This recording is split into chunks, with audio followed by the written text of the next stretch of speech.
Hello everybody, welcome back to a brand new video. Today we're doing the start of a new timeline series. It's going to be the Running Mate timeline, which is a gimmick series, I guess you can say, where the running mates of the candidates IRL will be the nominees in this timeline, with some exceptions, like if a running mate was president beforehand, that would be an exception. We would go on to the year 1788, where we would discuss the 88 election.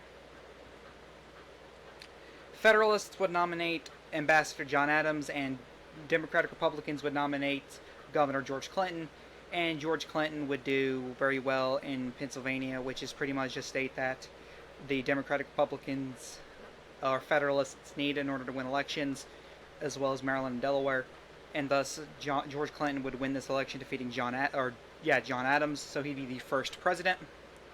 Going on to 1789, he would establish the federal judiciary through the Judiciary Act of 1789, and the U.S. Bill of Rights would be ratified.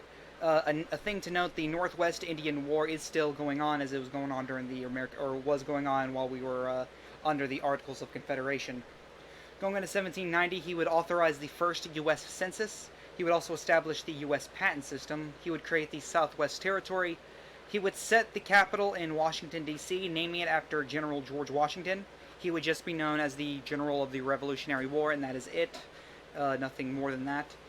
In 1791, Vermont would become the 14th state in the Union. Now we go on to 1972, an election year. Clinton would establish the Postal Service. He would also establish the U.S. Mint through the Coinage Act of 1792. And we would see a rematch from the 1788 election. George Clinton would face off against John Adams, this time both guys winning more electoral votes. However, Adams would win New York, which would be normally a Federalist win. However, George Clinton, very popular in the state of New York, so he wins it there, winning re-election. Going on to 1793, the Fugitive Slave Act of 1793 is passed. Clinton never really was known for his opposition or support of slavery, so I assume he'd pass this as it's on my desk, I'll pass it. We'd also see a yellow fever epidemic in the end of the year. Just in the end of the year, it stops around late December, early January. In 1794, the Whiskey Rebellion would occur due to George Clinton passing a whiskey tax. In 1795, the Naturalization Act of 1795 would be passed. The 11th Amendment is ratified, which bars the federal government from being directly sued, so anyone wanting to sue the federal government has to go through the Supreme Court. Kentucky would become the 15th state. And we'd go on to 1796, which would be an election year. Tennessee would become the 16th state, and we'd also have the Panic of 1796 to 97, the first major panic in the country, or economic panic. And so, Democratic Republicans would nominate New York Senator Aaron Burr, and Federalists would nominate former South Carolina Governor Thomas Pinckney. And so Pinckney would win one southern state, his home state of South Carolina, since he used to be the governor there, and he'd be very popular, and so the home state factor thing kind of does actually do some things. And due to the panic, Maryland and Delaware would go to Pinckney as well. However, Aaron Burr would win two big states in Pennsylvania and New York, which would normally go to Federalists, Pennsylvania actually leaning Democratic Republican. Burr would narrowly be elected the second president, 71 to 68. In 1797, there was nothing noteworthy. We go into 1798, the XYZ affair would occur under the Burr administration, which would begin the Quasi-War. Note, Aaron Burr does not sign any Alien and Sedition Act, so he doesn't restrict the First Amendment, so that doesn't hurt him at all. 1799, he would pass the Logan Act, which prohibits citizens from negotiating with foreign countries. We go on to 1800, he would end the Quasi-War, ending in an American victory, which makes him super popular enough to win the election, 92 to 46, against Charles Pinckney, who was the brother of Thomas Pinckney, the younger brother.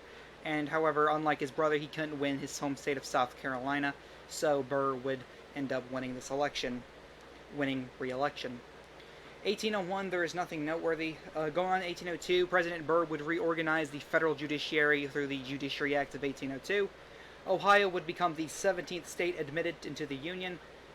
He would create the Northwest Territory through the Enabling Act of 1802, and we would also see the First Barbary War begin.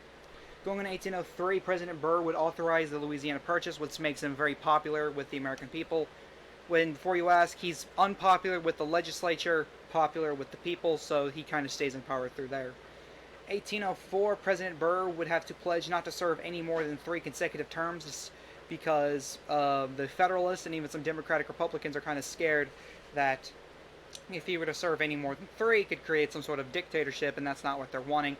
And so they quickly write up the 12th Amendment, which limits the president to 3 consecutive terms, or up to 14 years, pretty much. The Orleans Territory would be created. The 13th Amendment would be ratified, which separates votes for president and VP. President Burr would send Lewis and Clark out on their expedition, so that begins.